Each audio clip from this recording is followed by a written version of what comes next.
sungguh baik, Yesus, namamu indah, Yesus, ku cinta kau selalu, ku tinggikan, ku agungkan selamanya, Yesus, Yesus, kau sungguh baik, Yesus, namamu indah, Yesus, ku cinta kau selalu, ku tinggikan, ku agungkan selamanya.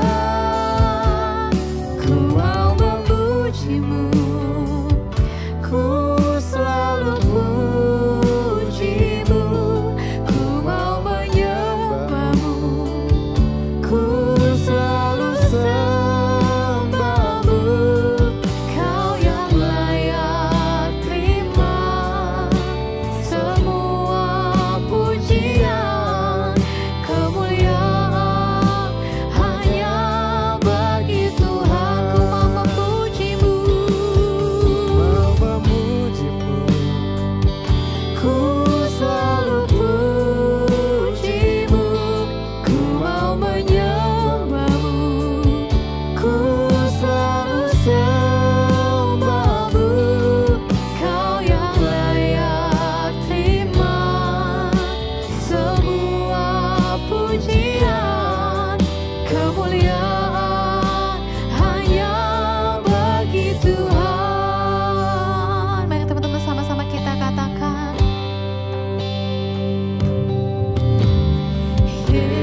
Yesus, kau sungguh baik, Yesus, namamu indah, Yesus, ku cinta kau selalu, ku tinggikan, ku agungkan selamanya.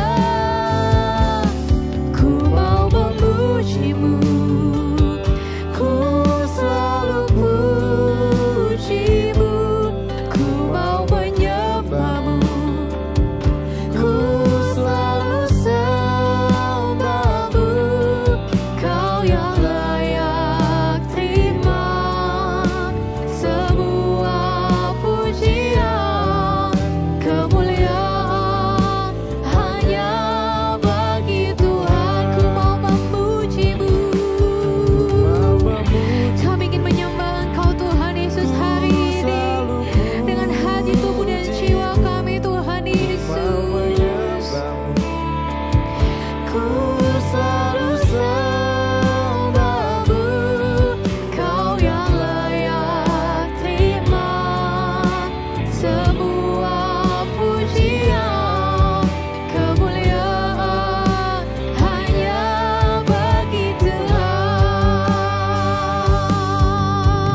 Mari angkat tangan kita teman-teman. Ku mau memujimu, ku selalu pujimu,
puji-pujian kami Tuhan Yesus.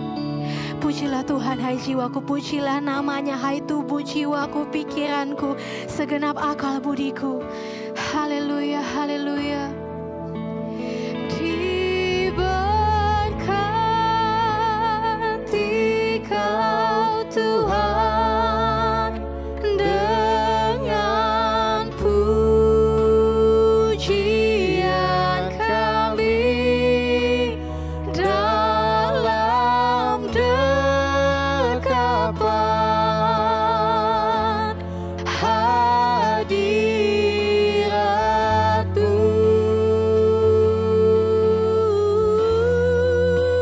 Memenuhi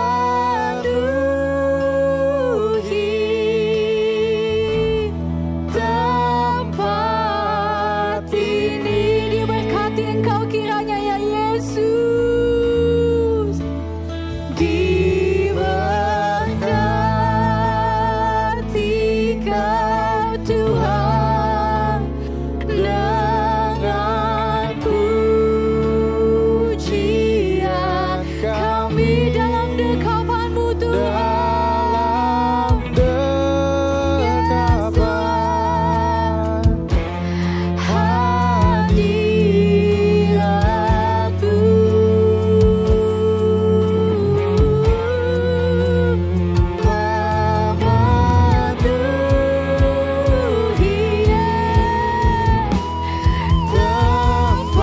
tempat ini.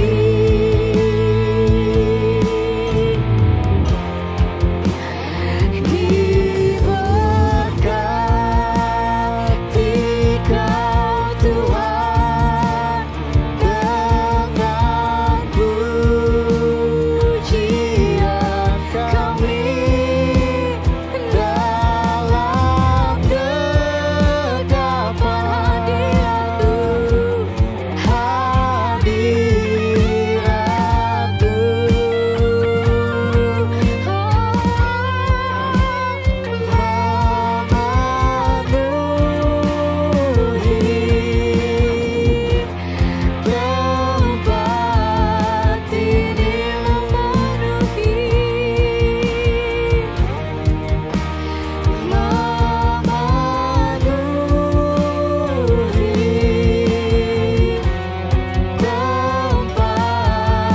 ini,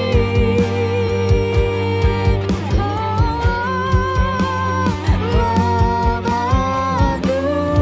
tempat ini. Tempat ini. Haleluya. Shalom shalom pemirsa, jemaat Tuhan yang sangat Tuhan kasihi. Kembali kita pada acara yang sangat-sangat ditunggu, sangat-sangat dinantikan setiap Selasa malam dari pelayanan ERC Media, yaitu MRS Bertanya. Ini adalah kali kedua saya bersama dengan teman saya, sahabat saya Pak Dave, seorang banker, seorang pelaku bisnis, yang mana di minggu yang lalu kita membahas bagaimana perilaku manusia ketika pandemi datang dan kita sepakati mereka bereaksi dengan kemarahan, bereaksi dengan kebingungan, yang mana mungkin siapapun tidak pernah siap dengan perilaku yang harus berubah. Nah, perilaku yang harus berubah ini sepertinya kita dipaksa oleh pandemi. Tapi kita mengerti pasti semua untuk mendatangkan kebaikan. Tapi manusia terkadang sulit untuk menciptakan kebiasaan yang baru. Padahal bagaimana kalau kita mau meninggalkan manusia lama? Sederhana, kita ciptakan kesenangan yang baru, kenikmatan yang baru, baru kita bisa meninggalkan kenikmatan yang lama. Nah, perilaku-perilaku ini yang menurut Pak Dev di tengah-tengah pandemi, baik sebagai usahawan, karena beliau juga adalah foodpreneur, sebagai banker, juga sebagai pribadi. Bagaimana Pak Dev melihatnya? Untuk pandemi yang sekarang ini ada perilaku yang luar biasa ya. Yang saya lihat. Kreativitas seseorang dalam pandemi ini saling berpacu. Ini dahsyat ini luar biasa ini. Jadi Spesifiknya apa? spesifiknya begini, karena saya sendiri punya usaha untuk punya usaha penjualan makanan, ada juga minuman. Kreativitas yang terjadi pada waktu di rumah itu, karena saya juga hobi masak, jadi apa ya yang bisa dibuat? Ya, coba saya buka di Google atau saya buka di YouTube. Saya mulai contoh ada satu rumah makan Jepang yang terkenal. Saya coba lihat ini sebenarnya masakan apa. Hanya gara-gara mau coba-coba, akhirnya tercetus kita jualan ini aja. Kenapa? Ternyata harga yang kita dapatkan dengan rasa yang sama itu luar biasa perbedaannya. Nah, yang saya mau kasih tahu itu begini, bahwa pada saat kita di dalam pandemi ini kita harus lockdown di rumah, harus berada di rumah, stay at home itu, apa yang sebenarnya yang kita harus kejar? Ketersinggungan antara pasangan atau mencari sesuatu yang berguna? Karena menarik, akhirnya saya teringat akan bagaimana seorang yang mau berpergian dan dia memberikan talenta-talenta kepada hamba-hambanya. Nah, pada waktu hamba itu harus keluar, saya yakin dengan 5 talenta begitu dia pegang, dia langsung akan berpikir saya mau ngapain. Pasti ada planning A, planning B, planning C, planning D. Nah, pada waktu dia mulai bergerak, di situ ada jalan yang dibuka. Ya. Tetapi kalau kita hanya diam dan mengatakan bahwa pandemi ini mengungkung saya, berapapun yang saya diberikan saya tidak bisa bergerak dan selesai. Ya. Tetapi ketika saya mulai mau coba untuk ini dibukakan, bahkan saya mau kasih tahu begini ya, ini hal yang luar biasa. Biasanya kalau saya bikin satu resep masakan, saya bicara somai.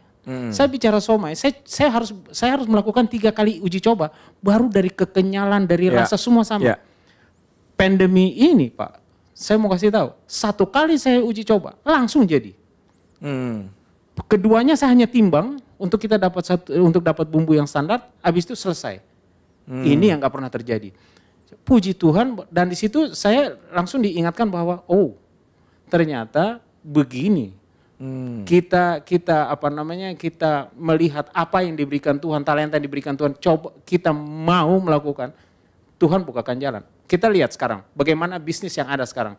Coba kita lihat bisnis-bisnis yang terjadi yang baik sekarang, bagaimana mereka dari awal sudah mencium bahwa di depan sana orang sudah tidak mau lagi misalnya ke mall. Atau orang sudah bosan dengan macet atau macam-macam.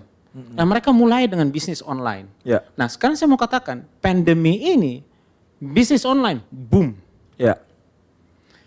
Sampai saya melihat beberapa teman-teman yang mulai mencoba, bahkan baru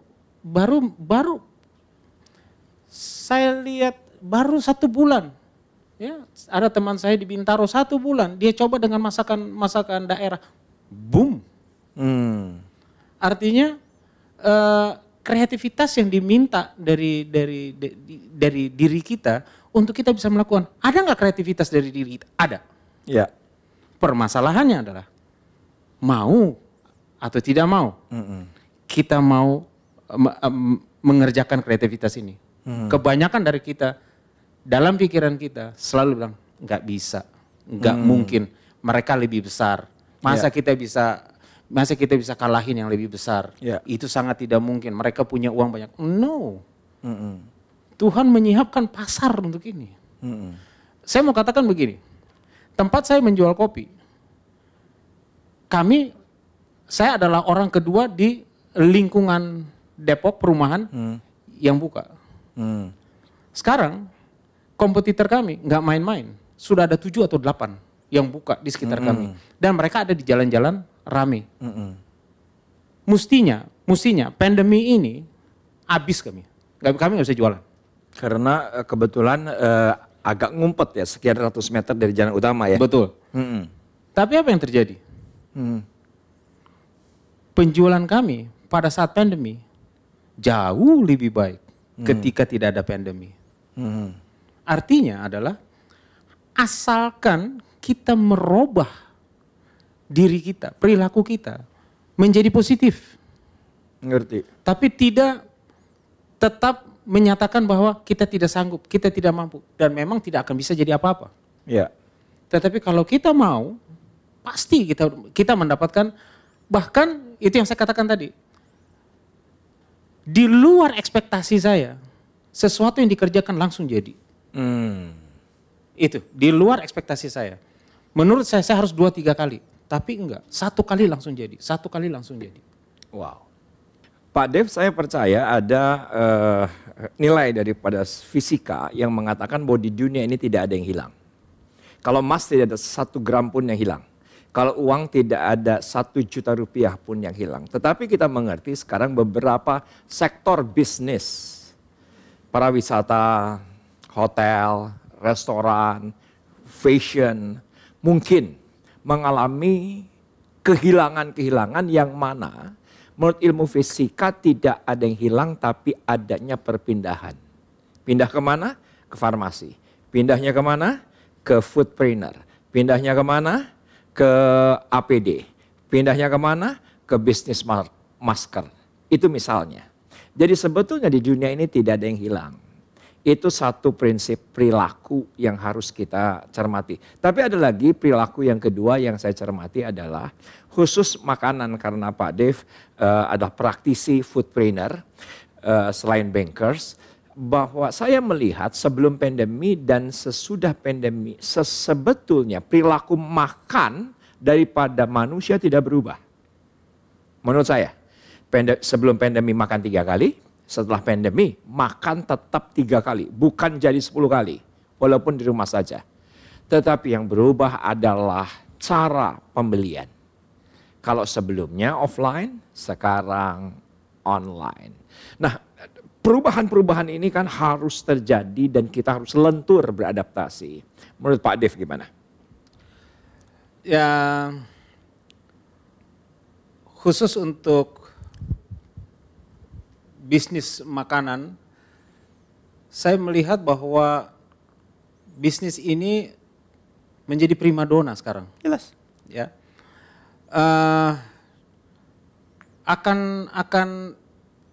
akan mulai saling berlomba dalam berinovasi. Ya. Dan pembeli atau konsumennya itu semakin meningkat. Meningkatnya itu begini. Peningkatan yang terjadi bahwa kalau kita dulu sebelum pandemi, artinya begini. Di dalam rumah ada masakan, Ya. kita makanlah itu siang dan malam. Ya. Tapi karena adanya pandemi, Ya. dan kita ada di stay at home, yang masak itu bosan, Mbak. Yang masak. Yang masak itu bosan. Ibu saya itu tiap malam tuh selalu tanya, kalian besok mau makan apa? Kalian besok mau makan apa? Nah, akhirnya kita putuskan, udah besok kita beli aja. Oh, so. Nah, otomatis yang 1 kali pembelian itu tidak mungkin kita makan siang sampai dengan malam, nggak mungkin. Ya. Akhirnya makan siangnya beda, makan malamnya juga jadi berbeda. Nah, untuk bisnis kuliner ini sangat menggiurkan. Tapi dengan cara yang berbeda. Toh tetap manusia makan sehari 3 kali. Ya. Bukan berarti sehari jadi 10 kali. Tidak. Tetapi mungkin caranya berbeda. Saya sebagai pengkhotbah yang setiap hari keluar rumah. Dan sekarang setiap hari harus di rumah. Pola makan saya berubah. Cara makan saya bukan dari 3 kali jadi 5 kali. Tetapi cara-caranya itu yang berubah, dan itu merubah perilaku kehidupan manusia. Dan saya berpikir bahwa itu juga berlaku dalam semua kehidupan, karena pandemi ini yang terkena bukan 1-2 strata tapi semua strata. Semua agama, semua suku, semua kaum, bahkan semua bangsa. Nah kalau Pak Dave sendiri yang memperhatikan perilaku manusia, seperti apa ke depan? Dengan new normal. Ini ada satu musim lagi yang kita akan lewati. Semua protokol, tetapi semua sepertinya normal. Maka dinamakan normal yang baru. Oke. Perilaku yang akan ada ke depan adalah satu kata aja, Pak. Konsekuensi. Perilaku konsekuensi itu begini. Kita mau pilih konsekuensinya yang mana? Ngerti. Kita mau taat. Konsekuensinya atau begini. Kita tidak mau taat. Konsekuensinya begini. Ya. Di depan sana tidak ada lagi nanti positif negatif yang akan terjadi, tapi konsekuensinya yang terjadi. Karena itu tadi, ada nggak manusia-manusia atau ada nggak orang-orang yang stop, saya tidak mau lagi hidup seperti dulu, atau ada juga kita tidak bisa lagi silaturahmi, kita tidak bisa lagi berkunjung seperti sehangat dulu. Jadi kita lebih, nah ini lagi nih, yang lahir adalah egois. Ke depan sana akan, kalau kita tidak hati-hati ke depan sana, ego kita akan terbangun kuat. Kalau kita tidak bicarakan dengan orang, contoh, saya harus pergi ke mertua saya dan saya harus katakan, karena kondisi seperti ini, masing-masing kita mengerti yuk, kayak begini. Kalau dua-duanya terima, it's okay. Nah, konsekuensi itu yang akan terjadi. Tapi kalau tidak ke depan, wah, begini. Kenapa yang kita baca di mass media atau kita baca di surat kabar atau kita lihat di apa namanya televisi, kenapa sampai Vietnam itu bisa cepat? Ada negara-negara lain yang bisa cepat pulih. Karena mereka sudah terbiasa untuk hidup taat. Tapi bagaimana saya mau lihat untuk negara-negara yang tidak taat? Nah, kita lihat sendiri bagaimana justru pergolakan terjadi. Ada isu SARA, isu macam-macam. Tapi kalau kita semua mau menahan diri dan kita mau mengambil satu konsekuensi bahwa kita mau hidup taat terhadap Tuhan, terhadap pemerintah, terhadap penguasa, kita akan cepat pulih. Dan di new normal nanti, bahwa nanti akan terjadi pergeseran untuk, kehangatan itu sudah mulai dingin, ya kita mesti cari sesuatu yang bisa menggantikan itu. Yang tadi kenikmatan tadi. Sama-sama kita mesti mengetahui bahwa ini sangat berbahaya buat kita. Mari kita bangun sesuatu yang tidak merubah kehangatan. Cuma kehangatannya berbeda tapi masih tetap kita hangat. Seperti itu. Tetapi memang new normal ini kan merubah banyak sisi kehidupan. Orang Indonesia itu terkenal guyuban. Jadi arisan, reuni, kebaktian, guyuban rame-rame. Tadi Pak Dev menyebutkan ke depan ini akan ada satu fenomena orang itu semakin egois. Kenapa? Karena stay at home, mereka berkutat dengan handphonenya saja, dengan smartphone-nya saja. Mereka semakin egois. Tetapi saya melihat sisi positif. Dari sebagai hamba Tuhan, sebagai pelayan Tuhan, sebagai gembala sidang. Sekarang justru hubungan kita dengan Tuhan itu betul-betul personal. Ini juga konsekuensi. Kalau dulu lebih komunal, lebih kolektif. Ya karena kita ke gereja, karena isi kita ke gereja. Kita ke gereja karena mertua kita ke gereja.